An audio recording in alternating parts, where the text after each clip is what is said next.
Bienvenue dans un nouvel épisode du podcast « Aujourd'hui, écrivons demain ». Le podcast qui met en lumière les acteurs du nouveau monde et favorise l'éveil des consciences. Je m'appelle Katia, je suis l'hôte de ce podcast.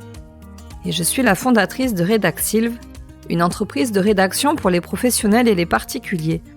D'un côté, j'aide les acteurs du nouveau monde à se raconter et à se rendre visibles en rédigeant leur contenu sur le web et les réseaux et en leur donnant la parole sur ce podcast. Et de l'autre, j'aide les particuliers à écrire leur biographie. Les témoignages, c'est mon dada. À travers ce podcast, je vous propose de découvrir comment des humains engagés et conscients participent aujourd'hui à la construction du monde de demain, le nouveau monde. Ils aspirent à un monde plus juste et plus respectueux du vivant. Ils se préoccupent des humains, des animaux et de l'environnement dans lequel ils évoluent et favorisent leur mieux-être. Tels des colibris, ils apportent leur pierre à l'édifice. Ils sont le changement que l'on veut voir dans le monde. Tous les lundis, je mets en ligne une nouvelle interview d'un acteur du nouveau monde pour que vous puissiez connaître son histoire et son talent, comprendre qui il est, ce qu'il fait, comment il est arrivé à faire ce qu'il fait, savoir ce qu'il apporte à ce nouveau monde. Je vous embarque avec moi le temps de cette rencontre en toute authenticité et humilité. Aujourd'hui, j'ai le plaisir d'interviewer Benjamin Farrugia, d'Une Voix pour Soi. L'on s'est rencontrés il y a environ 3 ans. Nous sommes voisins. Quand je vous dis que je suis entourée de pépites, je ne vous mens pas. Son parcours m'a interpellée. Anciennement batteur professionnel, il a connu les plus grandes scènes aux côtés des plus grands artistes à travers le monde. Et comme il le dit lui-même, il avait tout pour être heureux. Pourtant, arrivé à la trentaine, il connaît une période de remise en question existentielle importante qui s'apparente à un temps de crise où il va tout remettre à plat dans sa vie. Ses relations affectives, sa vie professionnelle, ses aspirations. C'est alors que s'ouvre à lui le champ des thérapies holistiques qu'il expérimente pour lui-même avant de décider d'en faire sa nouvelle vie professionnelle. Benjamin est désormais thérapeute holistique. Il est hypnothérapeute, praticien en soins énergétiques et sonothérapeute. Je vous invite à vous immiscer dans notre conversation. Bonne écoute. Bonjour Benjamin. Salut Katia. Comment vas-tu ? Ça va super, merci de m'inviter. Merci à toi d'avoir répondu présent. Ouais. Alors, est-ce que pour commencer, tu veux bien te présenter ? Je vais tenter cet exercice qui est pas forcément toujours facile. Je m'appelle Benjamin Farrugia, je suis thérapeute. Je vis dans les Landes depuis quelques années, depuis pas si longtemps. Après avoir fait une reconversion, je suis passé de la musique professionnelle au milieu de la thérapie. Et voilà, très brièvement, j'ai 38 ans. Que dire de plus ? Voilà. Je suis a priori un être humain qui est en quête de spiritualité, de plus de profondeur dans ma vie. Et puis voilà. Alors, tu nous dis que tu es en reconversion professionnelle. Ouais. Ou en évolution professionnelle. En évolution professionnelle, oui, parce que la musique, de toute façon, fera toujours partie de ma vie. Elle a été présente depuis ma naissance, et puis il n'y a pas de raison que ça se termine. Disons que aujourd'hui, je me sers de la musique non plus forcément pour divertir, même si ça m'arrive de faire encore quelques concerts de temps en temps, mais on va dire que je me sers plutôt de la musique pour ses vertus thérapeutiques et vibratoires. Alors, avant qu'on en vienne à ta nouvelle activité, tu nous racontes un petit peu ce que tu as fait dans ta première vie de musicien. Dans ton autre vie. Dans mon autre vie. Écoute, j'ai fait tout ce qu'on pouvait faire en tant que batteur professionnel, parce que j'étais batteur, installé du coup en région parisienne, où j'accompagnais des artistes en tournée. Voilà, j'ai joué dans des très belles salles, Olympia, les Francopholies de Montréal, Bercy, enfin plein de gros festivals, un peu à droite à gauche. J'accompagnais notamment des artistes comme Doc Gineco. Je me suis retrouvé une fois à faire un plateau télé avec Ed Sheeran, tout un tas d'artistes plus ou moins connus, parce que j'ai fait aussi pas mal de petits groupes indépendants, mais dans lesquels j'ai pris aussi énormément de plaisir, en musique du monde, en musique africaine aussi. Le live, ça a pris beaucoup de place dans ma vie, mais je faisais aussi des séances d'enregistrement pour des musiques de pub, des musiques de films, enfin voilà. J'ai fait, je pense, tout ce qu'un musicien peut faire pour gagner sa vie et puis vivre de son art. Tu avais toujours voulu être musicien ? Je sais pas. En fait, moi, si tu veux, mon père est musicien professionnel déjà, donc finalement, je le voyais, j'assistais à ses répétitions, je devais avoir 2 ans, enfin, ça a vraiment toujours fait partie de ma vie. Je pense que j'ai mis du temps à passer le cap de me dire je veux faire de la musique, peut-être parce que j'avais déjà un papa qui était dans la musique, je savais que le métier n'était pas forcément toujours facile aussi. Je pense que mon père, il avait pas forcément très envie que je fasse de la musique au début parce que il savait justement à quel point le métier n'est pas toujours évident, même si ça peut être un métier qui peut mettre des paillettes dans les yeux des gens quand on parle de ça, mais en fait il y a plein de côtés. Voilà, il y a beaucoup d'appelés, peu d'élus, beaucoup de monde qui a envie de faire ça, mais pas énormément de travail. Donc j'ai mis un petit peu de temps. Enfin, c'est que vers mes 19 ans, je pense que je me suis dit allez, c'est le moment. J'en avais déjà fait avant depuis mes 8 ans. Hein. Je faisais de la batterie depuis 8 ans. Avant ça, je tapais déjà partout. Enfin. Mais c'est que vers 18-19 ans que je me suis dit, allez, j'y vais à fond. Et puis là, je me suis décidé, je faisais 6 heures de batterie par jour. Et puis, je me suis donné les moyens à partir de ce moment-là. Donc, sur le tard? Ouais, c'est sur le tard, ouais. Bon, oui, en général, la décision est quand même prise un peu plus en amont. Mais bon, il y a quand même plein de cas de personnes, même de musiciens très connus qui s'y sont mis à cet âge-là, même des fois un peu plus tard. Et puis, en fait, quand on est motivé, quand on ressent vraiment l'élan du cœur, en fait, à partir de ce moment-là, moi, comme je t'ai dit, je faisais des fois 6 heures, 7 heures de batterie par jour, et puis c'était normal, quoi, en fait. Je prenais du plaisir, en fait. Quand on aime, on compte pas vraiment, quoi. C'était pour t'entraîner? Ouais, c'était pour m'entraîner, et puis peut-être parce que, par rapport aux jeunes de mon âge qui savaient déjà, eux, depuis quelques années, qu'ils voulaient faire de la musique, eux, ils s'étaient déjà donné les moyens depuis un peu plus longtemps. Et donc c'était pour m'entraîner, peut-être aussi pour prouver un peu à mes parents que c'était vraiment ça que je voulais faire, parce que mes parents, au moment où j'ai arrêté comme ça mes études pour faire plus de la musique, c'était un peu compliqué à la maison, même assez compliqué. Donc je pense que j'ai eu à cœur de simplement de montrer à mes parents que c'était pas juste une simple lubie et que j'avais vraiment envie de faire ça, et puis voilà. Alors comment est-ce qu'on passe de musicien batteur professionnel à thérapeute? Oula. C'était quand le moment de bascule? Alors le moment de bascule, je sais pas s'il y a eu un moment très précis, ça a été une période, on va dire. On va dire que c'est un petit peu avant mes 30 ans ou vers mes 30 ans qu'il y a eu vraiment quelque chose qui s'est passé. J'ai vécu à ce moment-là une espèce de crise, une crise existentielle, une crise spirituelle. Enfin, c'est avec le recul que je vois ça comme ça, mais sur le moment, c'était une dépression. En fait, ça faisait plusieurs années que j'avais l'impression de me traîner un nuage noir au-dessus de ma tête. Qu'officiellement, j'avais tout pour être heureux. Dans la musique, ça marchait. J'étais en tournée à cette époque-là avec Doc Gineco. J'avais une compagne sur le papier, elle était idéale pour moi, des amis, ma famille, une famille aimante. Mais en même temps, j'avais l'impression que la vie, ça ne pouvait pas être que ça. Comme si j'étais en train de passer à côté de quelque chose de fondamental dans la vie, comme si ma vie, elle manquait de sens, elle manquait de profondeur. Tu vois, ça se passait même quand j'allais voir mes amis, je passais du temps avec eux, des amis que je connaissais depuis longtemps et tout, mais au bout de 10 minutes, c'est comme si je m'ennuyais profondément et j'avais l'impression d'être un peu le spectateur d'une scène qui se rejouait en permanence, comme si j'étais obligé de porter un masque ou des masques pour pouvoir interagir un peu comme tout le monde dans un milieu social, mais j'étais complètement un peu comme si j'étais dissocié, tu vois, j'étais dans la scène, mais en même temps, j'observais cette scène et je me disais, mais non, mais c'est pas possible, ça peut pas être que ça, quoi. Je m'ennuie, ça n'a pas de sens. C'est comme ça que j'en suis venu, en fait, petit à petit, à commencer un cheminement intérieur, parce que, du coup, voilà, dépression, remise en question, à dégringoler de plus en plus dans cet état, avoir le mental qui était plein de ruminations. Je pense que intérieurement, je m'en envoyais entre guillemets plein la tronche toute la journée, tu vois. J'étais mon pire ennemi. Mon ex-compagne, merci à elle, à l'époque, faisait déjà pas mal de méditation.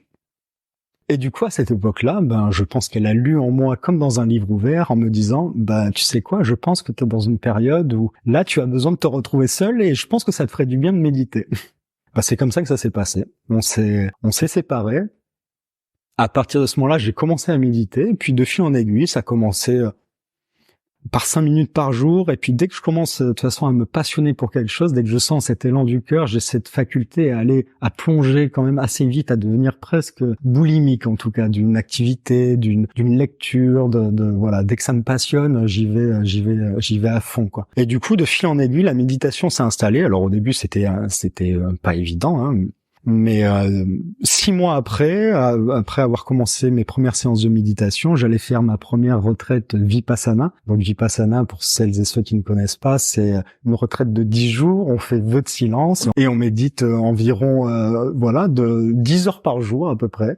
Où du coup on ne parle pas, on n'a le droit ni à un bouquin, ni à son téléphone bien évidemment, ni à un ordinateur, ni même de quoi écrire. On reste pendant 10 jours avec soi-même à méditer. Autant te dire que ça a été une des expériences, je pense une des expériences les plus difficiles que j'ai vécues, mais en même temps une des plus belles et des plus révélatrices, transformatrices même peut-être, même si moi j'avais du mal à le voir, mais là où ça m'a fait vraiment un tilt, c'est que des gens que je côtoyais qui n'avaient rien à voir avec ce milieu-là, avec ces expériences et tout, venaient me voir après avoir fait cette retraite en me disant mais qu'est-ce que t'as fait? Il y a quelque chose qui a changé, quoi. Donc ça se voyait. C'était perceptible. C'était perceptible. Alors je sais pas si c'était physiquement par rapport à ce que je dégageais à ce moment-là après cette retraite, mais en tout cas il y a eu quelque chose qui s'est transformé à ce moment-là. Exactement ce que je te disais tout à l'heure en aparté. Quand je disais que j'avais essayé de préparer un petit peu notre rencontre et que j'avais farfouillé sur Internet et que je suis tombée sur tes anciennes interviews quand tu étais dans la musique. Oui. Et je disais, mais je ne le reconnais pas, c'est pas mon voisin. Alors, en aparté, on est donc voisins. Parce que je trouve que physiquement, il y a quelque chose qui a changé dans ta manière, effectivement, de parler, de te tenir, ta posture, il y a plein de choses. Oui. Dans l'alignement, de toute façon, la vibration, dans tout ce que tu veux. Hein. C'est pour moi. Honnêtement, hein, cette période de souffrance, cette dépression, maintenant je la remercie, je la bénis. Hein. D'ailleurs, il y a une phrase moi qui me touche beaucoup, qui vient beaucoup de la sagesse indienne. Et les sages indiens, ils disent que la souffrance, c'est comme une amie qui te prend par la main pour te ramener à la maison. Et j'adore parce que c'est vraiment exactement ça qui s'est passé pour moi. C'est vraiment toucher entre guillemets le fond pour à un moment donné, trouver l'élan d'aller voir, de se connecter à la partie à l'intérieur de soi qui n'est jamais en souffrance, donc se rapprocher de plus en plus de l'âme, quoi, si on peut dire avec un mot, mais c'est peut-être un mot qui est très très connoté, mais en tout cas de se rapprocher de plus en plus de son essence, de sa nature spirituelle. Moi, c'est ça qui a commencé vraiment à me transformer. Et du coup, pour revenir à ta question, comment je suis passé de la musique, du coup, j'ai vu que ça me transformait. Sur tous les niveaux, sur mes activités, sur mes relations sociales, sur ma façon de voir le monde, je me baladais dans la nature, j'arrivais à être dans des états de joie, d'amour, mais pour rien en fait. Je me souviens d'une expérience où j'étais dans le métro parisien et je sentais une énergie qui venait de mon cœur, tu sais, genre une ouverture du cœur, et j'étais dans le métro, pourtant dans une ligne en plus c'est pas forcément la joie, et c'est comme si j'arrivais à propager cette énergie, tu vois, sur les gens, et ça me mettait dans une joie que j'ai presque jamais vécu autrement, quoi, tu vois, et pour rien, sans aucun objet, juste. Et puis spontanément surtout. Et spontanément, ouais. Mais parce que j'étais dans des périodes où je méditais beaucoup plus qu'aujourd'hui. Là, aujourd'hui, j'ai peut-être un peu moins le temps, mais des fois, je méditais 2 heures, 3 heures par jour. J'étais énormément dans la gratitude. C'était mon mantra, presque. Je me répétais toute la journée, c'était merci. Pour rien, quoi, juste d'être dans cet état. Et puis, en faisant ça, petit à petit, ça vient ouvrir le cœur tout naturellement. Hein. En tout cas, pour moi, c'est comme ça que ça s'est passé, quoi.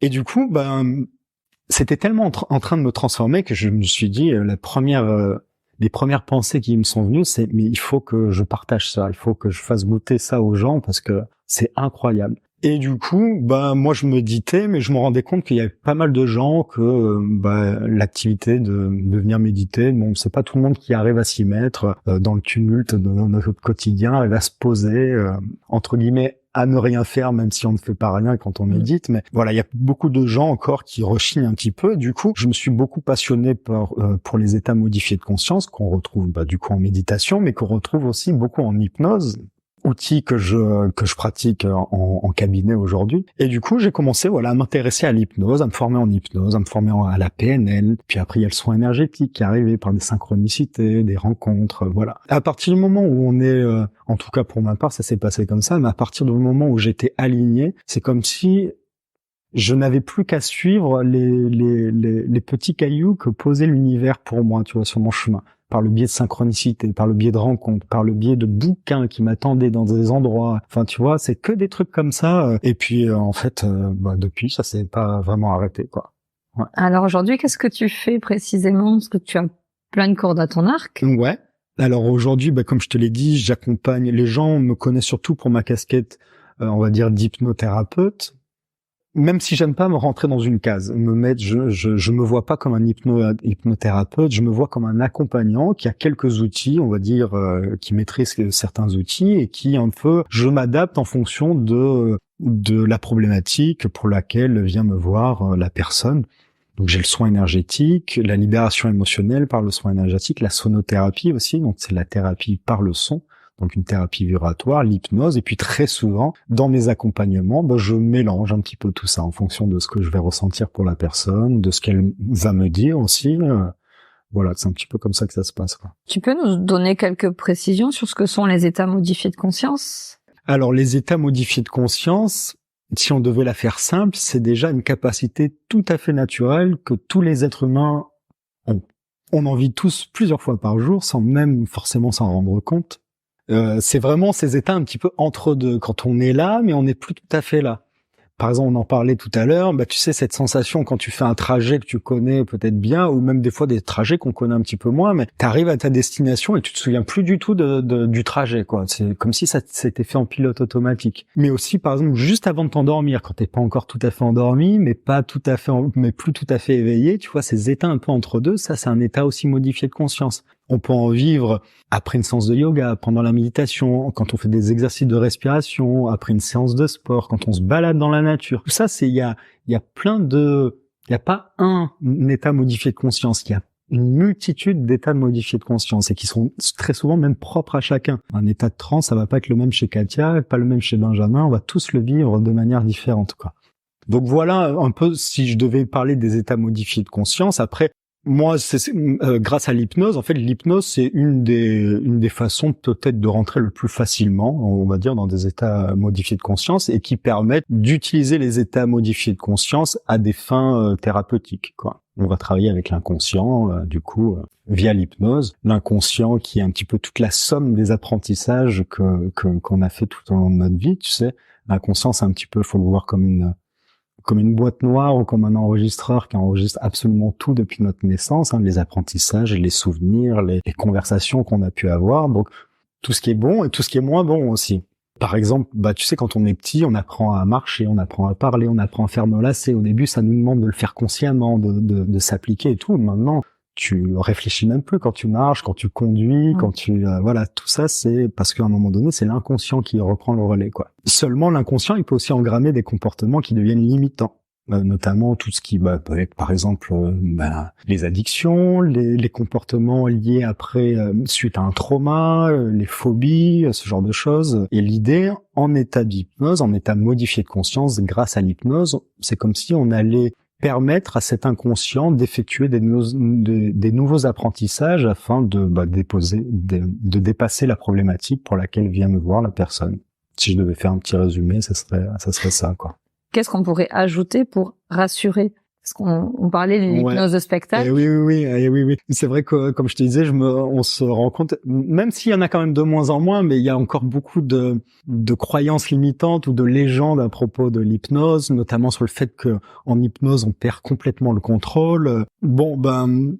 Déjà, il faut savoir que l'hypnose de spectacle, les gens qui sont choisis pour l'hypnose de spectacle, c'est une petite tranche de la population qui est ce qu'on appelle ultra suggestible. On va dire c'est 20% environ de la population. En général, il y a toujours des tests qui sont faits en amont, des tests de suggestibilité pour savoir qui va être le plus réceptif, et c'est ces gens-là qui sont choisis pour l'hypnose de spectacle.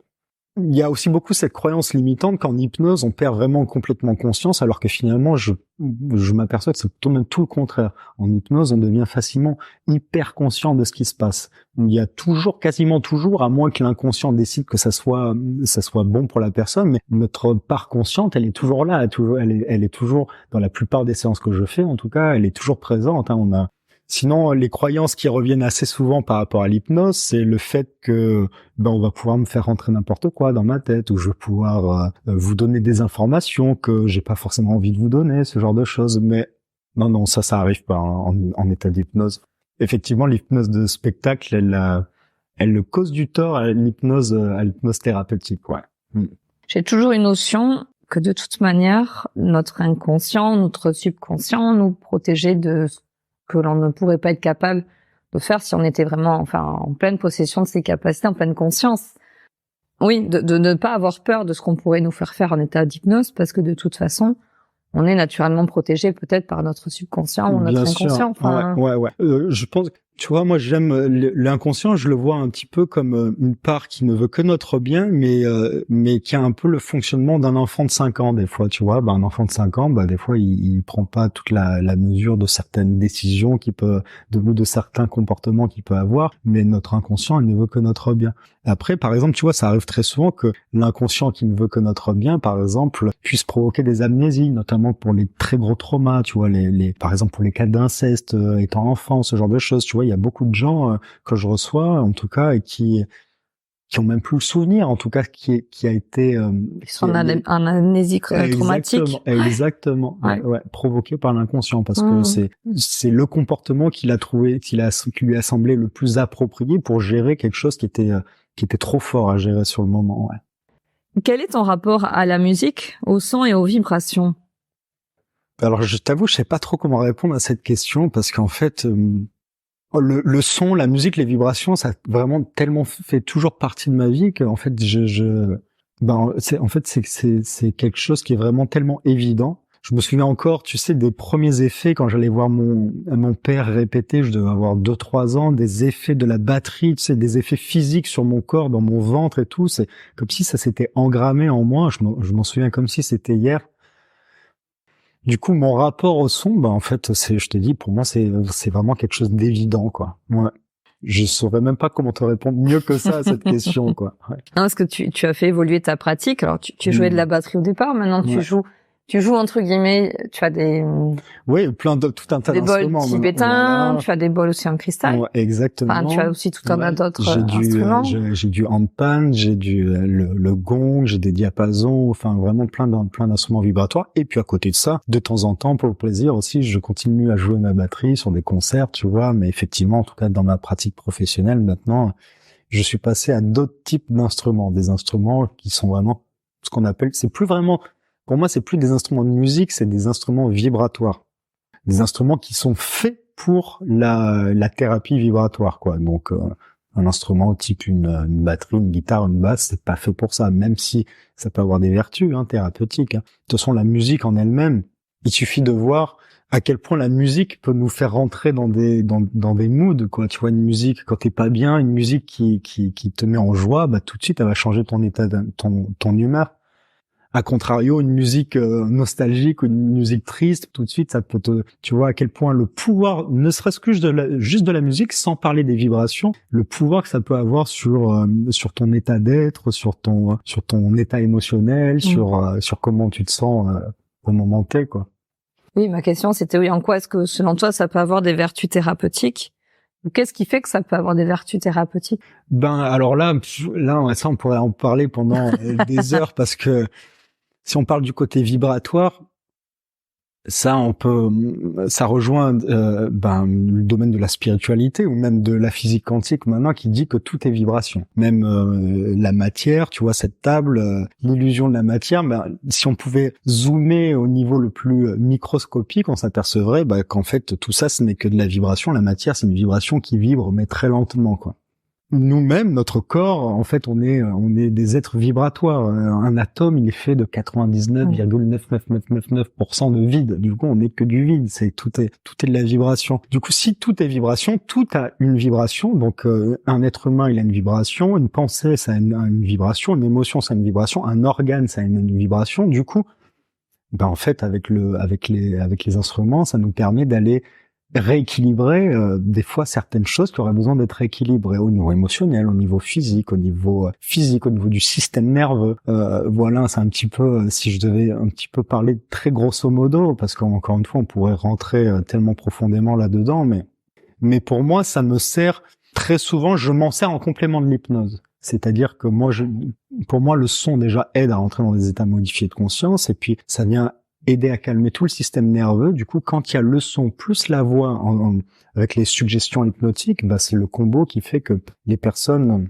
plongent encore plus facilement dans ces états modifiés de conscience qui permettent d'aller après libérer tout ce qui a besoin de l'être. C'est ce que tu proposes dans tes bains sonores?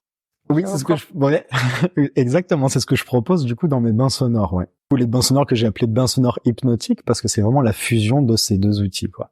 Du bain sonore, donc de la sonothérapie, la thérapie par les sons, plus l'hypnose. Donc là, c'est des séances collectives où à chaque séance, j'aime bien venir travailler une thématique en particulier, alors que ça soit, je sais pas moi, aller à la rencontre de son enfant intérieur, aller guérir son enfant intérieur, ou aller travailler sur un chakra, sur toute la dimension psycho-émotionnelle qu'il peut y avoir autour d'un chakra, venir libérer ce qui a besoin d'être libéré. Voilà, tout un tas de thématiques. Et la combinaison des deux fait qu'à un moment donné, vient se libérer ce qui doit se libérer sur le moment. C'est-à-dire que des fois, moi, j'assiste à des choses pendant ces séances qui sont même bien au-delà de moi. C'est-à-dire qu'à un moment donné, je vois des gens qui rentrent vraiment dans des états assez particuliers de transe, des gens qui se mettent à pleurer.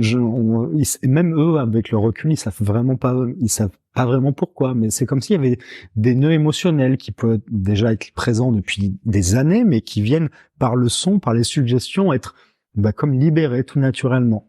J'ai même eu une fois le cas d'une personne qui a de la fibromyalgie depuis une dizaine d'années, donc avec des très gros soucis de posture, qui après un bain sonore m'appelle en me disant mais écoutez, je sais pas ce qui s'est passé, c'est incroyable, mais depuis j'arrive à me tenir beaucoup plus droit et j'ai beaucoup moins de douleur au niveau de mes postures. Donc tu vois, et pourtant j'avais pas du tout l'intention de travailler sur ça, je savais même pas qu'elle avait ça, cette dame, tu vois. Donc c'est pour ça que je te dis, dans ces ateliers, moi j'aime bien voir le truc comme j'ouvre un espace de soin, et puis c'est un espace vibratoire, et puis toutes nos énergies, toutes nos vibrations sont mélangées. C'est pour ça que les expériences collectives sont d'autant plus puissantes. Et puis il se passe, des fois il y a de la magie dans l'air dans ces moments-là. Ouais. Ton expérience n'est pas sans rappeler celle de Geoffrey Seco, que j'ai interviewé récemment, qui lui aussi, comme toi, musicien professionnel, qui à un moment donné aussi dans sa carrière de musicien a senti qu'il manquait quelque chose et qui aujourd'hui propose des concerts sous hypnose. Alors l'hypnose s'invite dans le monde de la musique. C'est génial, oui. C'est génial de voir à quel point, alors lui c'est encore sous un autre format, mais finalement tu vois ça se rejoint, il y a toujours le son combiné avec l'hypnose et c'est génial de voir tout ça qui commence à se développer, ouais. Et surtout de voir que les gens sont de plus en plus friands, réceptifs, curieux de ce genre de pratique. C'est un bonheur de pouvoir voir ça. Ouais. Tu as écrit une petite phrase sur ton site. Tu as l'intime conviction que notre monde extérieur n'est que le reflet de notre monde intérieur. Et tu as noté, chacun d'entre nous possédons les ressources intérieures afin d'effectuer tous les changements désirés. Oui. Tu peux nous en dire plus? Vaste programme, vaste sujet, oui. Alors, c'est toujours pas évident de savoir par quel bout commencer. En tout cas, si on prend cette première partie de phrase, notre monde extérieur est le reflet de notre monde intérieur, finalement, ça c'est un des grands principes qu'on retrouve dans, pour ne pas dire quasiment toutes les traditions spirituelles. Si je devais te la faire très simple, quand tu es dans un état de paix intérieure, quand tu es en paix avec toi-même, le monde extérieur, il te paraît en paix. Je pense qu'à peu près tout le monde a déjà connu un état, quand on est amoureux, par exemple, on a l'impression que le monde, tu vois, même s'il pleut, même si on est dans des embouteillages à Paris, mais que le monde, c'est le plus beau du monde, tu vois. Tout ça pour te dire que ton état d'être, finalement, c'est un petit peu, ton état intérieur, c'est un petit peu comme un filtre par lequel tu viens appréhender le monde, quoi, tu vois. Si je devais le résumer un petit peu simplement. Le problème, c'est que la plupart d'entre nous, on a tendance à prendre le problème, mais dans l'autre sens. C'est-à-dire, tiens, je vais aller manifester, je vais travailler sur des choses extérieures, plus d'argent, avoir une maison, avoir une copine, ou quand j'arriverai à la retraite, là, je pourrais être heureux. Mais en fait, c'est le contraire. Soit d'abord, occupe-toi de ton état intérieur, et puis tu vas devenir de plus en plus aligné, de plus en plus vibrant, et puis tu vas commencer naturellement, sans même avoir à faire d'efforts, à manifester un monde extérieur qui va correspondre à la vibration que tu es en train de vibrer. C'est aussi ce qu'on peut appeler presque le pouvoir de l'attraction aussi à un moment donné, tu vois, tu vibres une certaine fréquence et puis l'univers, il va réagir sur cette même fréquence. Tu sais, c'est comme des ondes radio, quoi, tu vois, hein, des ondes un poste qui émet certaines ondes et puis qui fait que ça vient interagir avec les mêmes fréquences vibratoires, quoi, tout simplement. Mais à contrario, si ton état intérieur il est un peu anxieux, si par exemple tu es beaucoup dans la peur, et finalement c'est comme si tu vas manifester toutes les raisons d'avoir peur, quoi. Tu vas tomber sur les informations qui vont te faire peur, tu vas voir, tu vas entendre une conversation qui va te faire peur, et puis en fait c'est fou à quel point, en fait, il s'agit, on dirait que c'est pas grand chose, mais c'est simplement arriver à changer son regard. Et ça commence par soi. D'où une voix pour soi, le nom de ton activité. Exactement, oui. Alors oui, je sais même pas trop comment il m'est venu ce nom.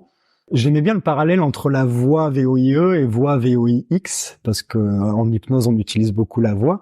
Mais aussi la voix VOIE, pour moi c'est très cher à mon cœur parce que c'est étant dans un certain cheminement personnel, cheminement intérieur, ça me sonnait plutôt juste. Et vers soi, pour moi, le soi avec un grand S, c'est quelque chose dont on parlait un petit peu en aparté, cette quête de notre nature véritable, de cette conscience absolue.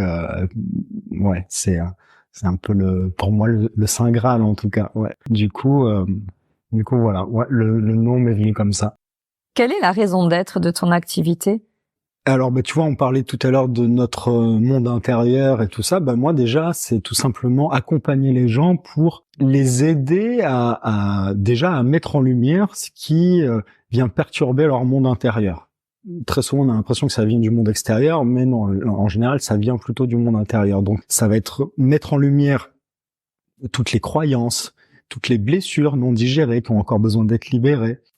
Peut-être les schémas qui sont un petit peu les schémas de pensée, les schémas comportementaux qui sont peut-être même encore inconscients chez la personne, tu vois, mais c'est déjà la première des choses, c'est finalement accompagner les gens à prendre soin de leur monde intérieur. Parce qu'une fois qu'ils apprennent à prendre soin de leur monde intérieur, en fait, pour moi, c'est gagné parce que là, ils reprennent leur pouvoir.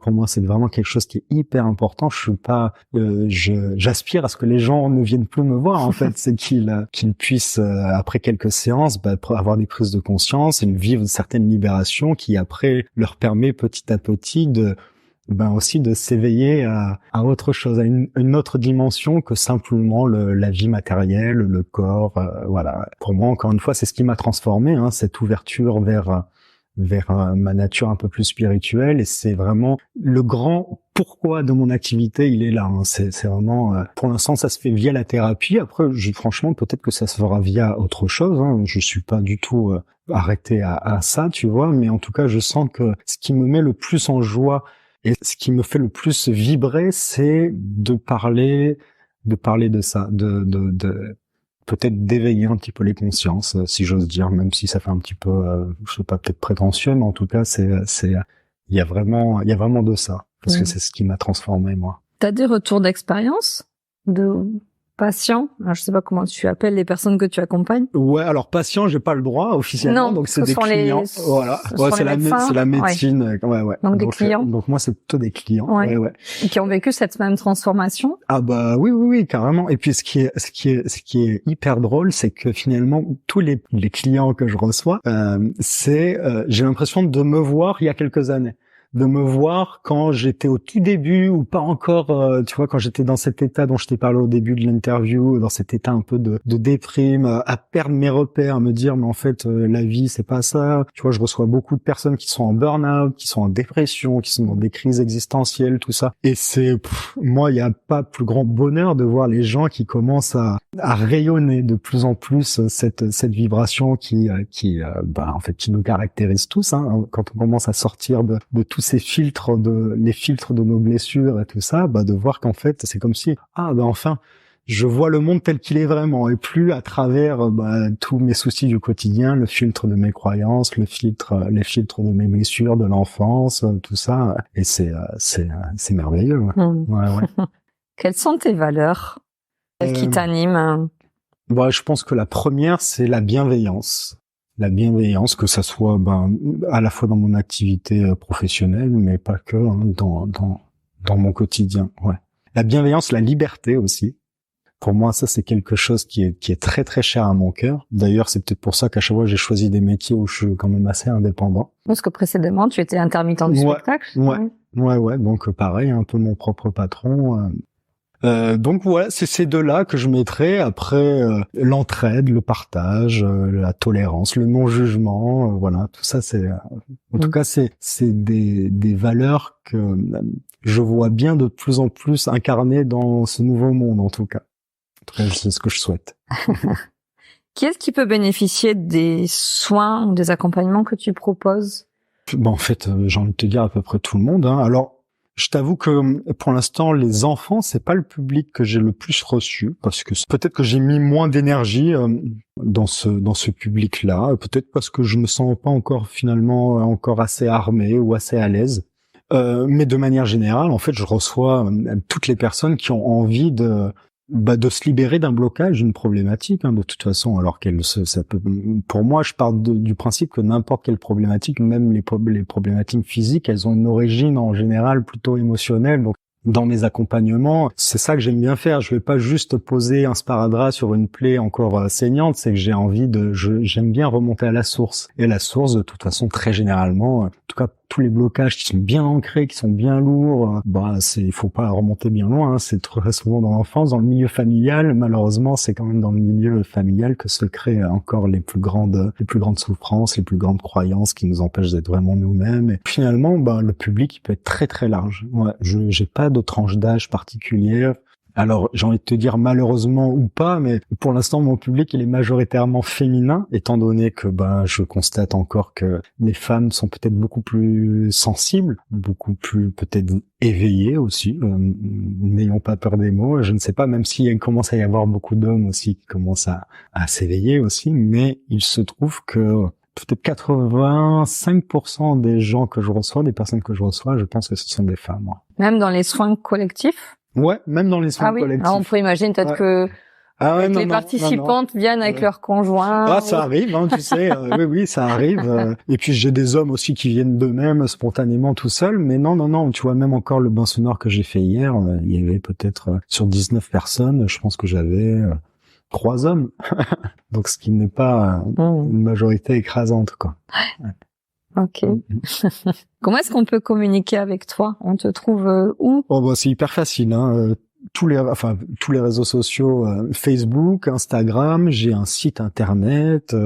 Donc finalement, vous allez rien qu'avec ces trois biais là, vous allez pouvoir rentrer facilement en contact avec moi. Le site internet, c'est www.unevoixpoursoi.com, voix VOIE. Et puis voilà. Comment est-ce que tu t'imagines dans 5 ans? Alors ça, j'ai déjà du mal à m'imaginer dans 1 mois. Parce que je pense que depuis longtemps, alors même si, attention, j'ai encore beaucoup de travers, j'ai des choses qui viennent me chercher, qui viennent me provoquer de l'anxiété par rapport au futur et tout ça. Mais en tout cas, j'essaie de plus en plus d'être dans l'instant présent. Alors tu sais, c'est ce fameux instant présent, on entend parler à toutes les sauces, mais en fait qui est le seul instant sur lequel on a vraiment du pouvoir, le seul instant qui existe vraiment. Le passé, c'est qu'un souvenir d'un instant présent, et le futur, une projection d'un instant présent. Donc finalement, j'essaie d'être le plus souvent ici et maintenant.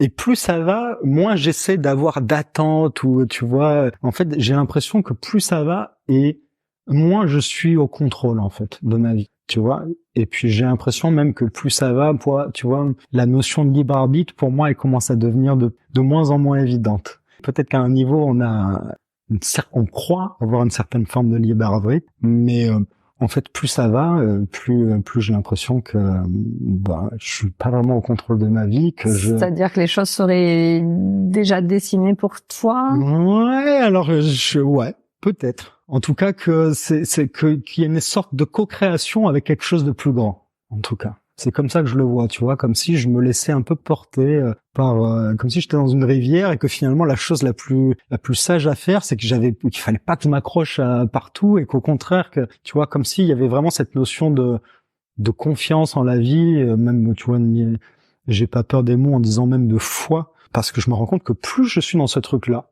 dans cette confiance, me dire que tout ira bien, que ok, les rencontres vont se faire, les opportunités vont se faire, moins je vais avoir de résistance et de contrôle, plus ça va être fluide, plus ça va être évident et plus je laisse la magie de la vie opérer. Donc dans 5 ans, eh ben, écoute, très très bonne question. Bon, je me vois bien voyager un peu plus. Ouais. Déjà, en tout cas, j'ai l'Inde qui m'appelle depuis très longtemps. Donc là, je pense que ça va être la prochaine expérience. C'est un pays que tu connais déjà? Non, pas du tout. Non, mais j'ai la vie m'a mis beaucoup de signes en ce sens. Étant méditant depuis quelques années, je rêve d'aller parcourir, aller me ressourcer dans des ashrams en Inde. Voilà, c'est quelque chose en tout cas. Je sens ce besoin aussi de venir, tu vois, c'est une question d'équilibre aussi. Je donne beaucoup en thérapie, mais j'ai aussi besoin, tu vois, de recevoir, et c'est hyper important parce que de toute façon, à un moment donné, ça pourra pas continuer longtemps s'il y a pas cette forme d'équilibre. Ouais. Bon, d'ici 5 ans. Ouais, l'Inde, j'espère. Dans les 5 ans à venir. Ouais. Ok. Tout à l'heure, tu as fait référence au Nouveau Monde.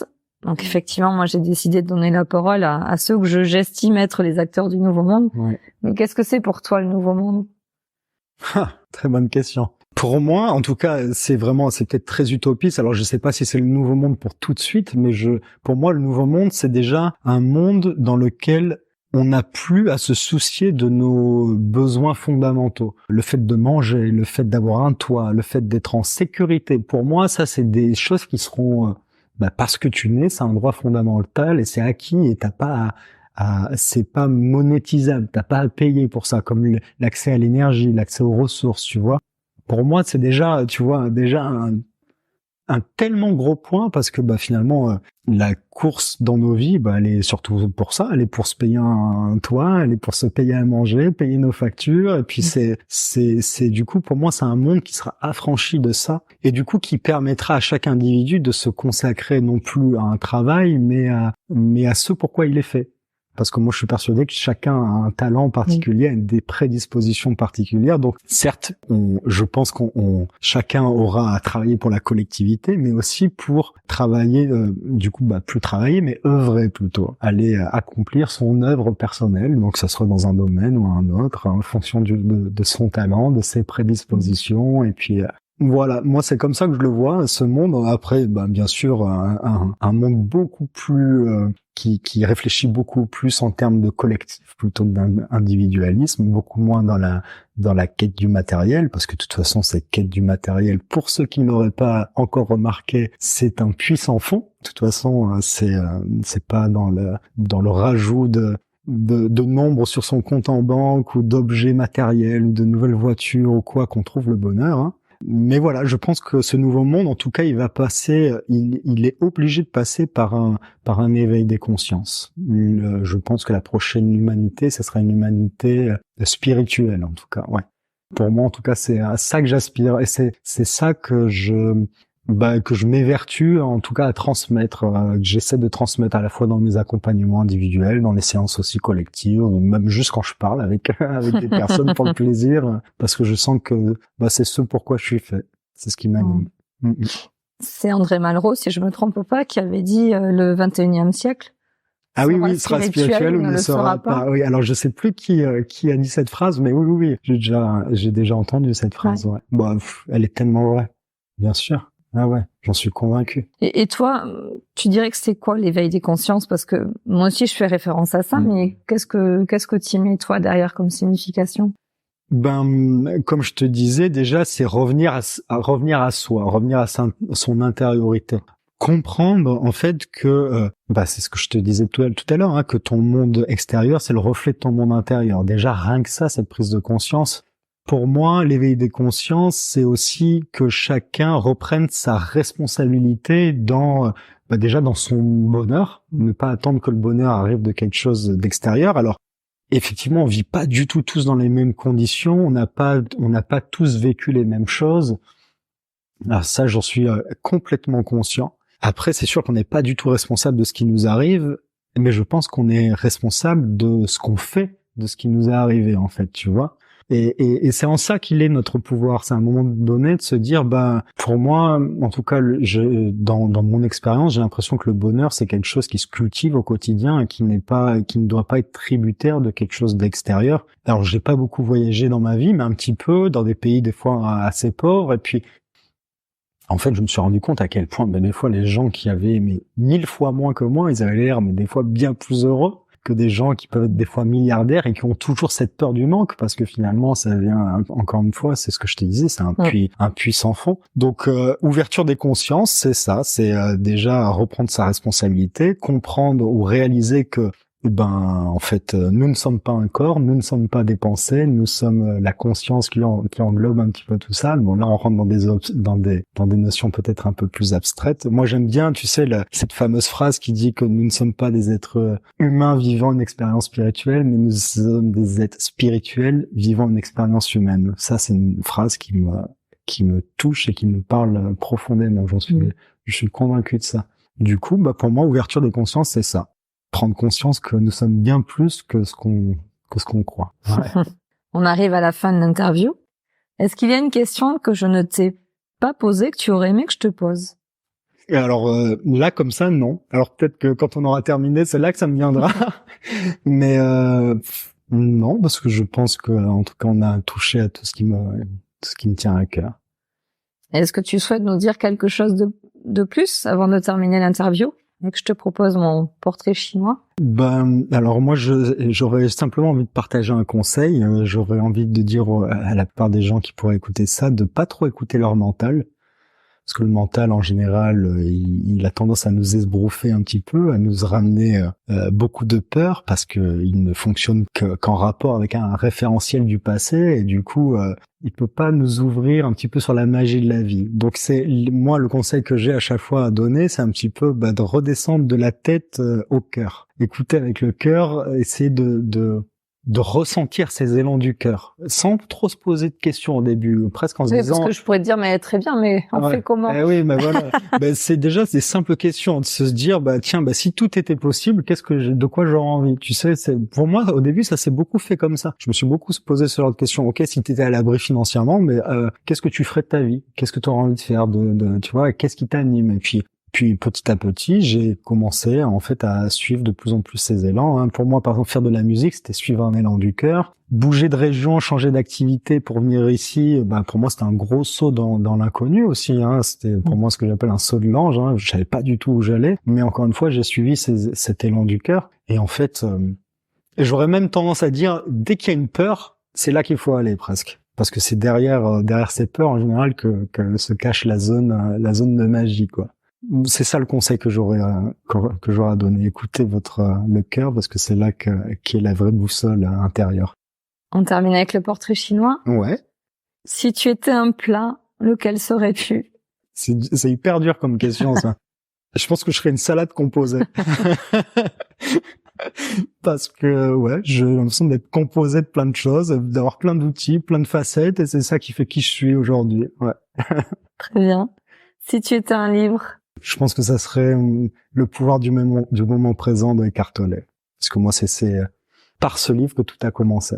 D'accord. Si tu étais un dicton? Aide-toi et le ciel t'aidera. Je l'ai vécu, c'est des expériences que j'ai faites. De toute façon, c'est même pas un dicton. Pour moi, c'est une règle de vie, quoi. Et si tu étais un film? Alors ça, je pense que je serais incapable de te donner un film. Je pense que ça serait un mélange entre Interstellar, Into the Wild et Le Seigneur des Anneaux. Tu vois, un petit mélange de tout ça, tu vois. J'aime bien cette idée de quête dans Le Seigneur des Anneaux parce que ça correspond beaucoup à cette quête intérieure aussi. Into the Wild, parce que cette envie de liberté d'un autre monde, et puis Interstellar pour toute cette ouverture sur ce qui nous dépasse, en tout cas sur cet infini qui moi me touche beaucoup et me passionne. Ouais. Alors Into the Wild a été déjà donné plusieurs fois. Ah ouais, c'est un film qui marque. Ouais. Ça m'étonne pas. Ouais.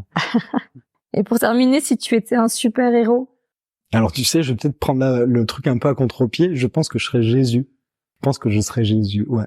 Guérir les gens, matérialiser de la nourriture dans mes mains, marcher sur l'eau, ouvrir la conscience, voilà. Pour moi, c'est mon super-héros. Mais très bien.